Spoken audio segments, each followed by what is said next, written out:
C'est lire la Bible sans réfléchir et sans l'observer que de faire dire à ce verset ce qu'il ne dit pas.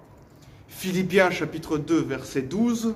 « Ainsi, mes bien-aimés, comme vous avez toujours obéi, travaillez à votre salut avec crainte et tremblement, non seulement comme en ma présence, mais bien plus encore maintenant que je suis absent. »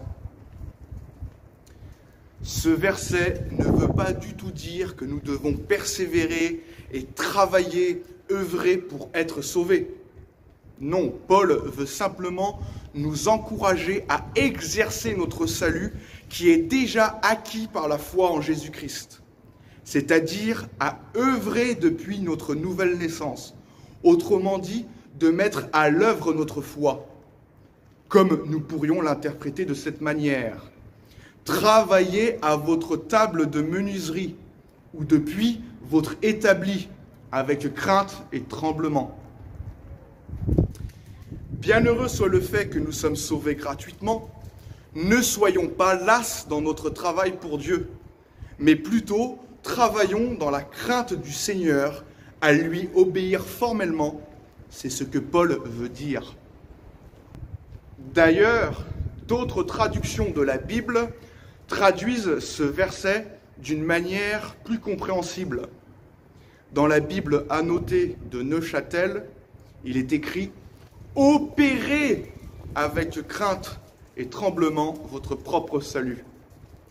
Dans la Bible Louis II, nouvelle édition de Genève 1979, il est écrit « Mettez en œuvre votre salut avec crainte et tremblement ». Quoi qu'il en soit, le sens en reste le même avec la Bible Louis II 1910. C'est juste que le style littéraire est plus difficile à comprendre. Il n'est donc pas dit « travaillez pour votre salut », mais « à votre salut », c'est-à-dire « de votre salut ». Travailler à votre salut ne veut pas dire travailler pour le salut, mais plutôt travailler de votre salut, c'est-à-dire depuis votre salut, depuis ce salut qui vous est donné par grâce au moyen de la foi, depuis notre établi, depuis notre table de menuiserie, à notre table de menuiserie. Nous devons œuvrer par la foi, depuis la foi. Et encore, travailler à votre salut ne peut pas vouloir dire travailler pour votre salut, puisque le salut ne s'obtient pas en travaillant, mais il nous est donné par grâce, comme le dit si bien Éphésiens 2, versets 8 et 9, car c'est par la grâce que vous êtes sauvés, par le moyen de la foi, et cela ne vient pas de vous, c'est le don de Dieu, ce n'est point par les œuvres, afin que personne ne se glorifie.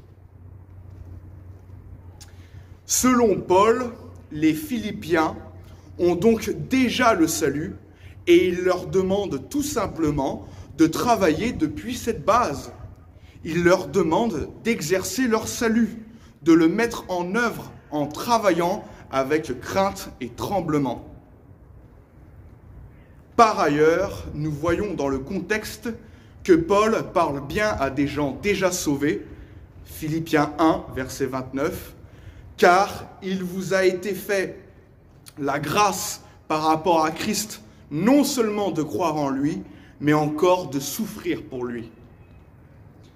Encore une fois, Paul parle assurément à des gens déjà sauvés, car il les appelle « mes bien-aimés », dans le verset même en question que nous démystifions, Philippiens 2, verset 12. « Ainsi, mes bien-aimés, comme vous avez toujours obéi, travaillez à votre salut avec crainte et tremblement, non seulement comme en ma présence, mais bien plus encore maintenant que je suis absent. »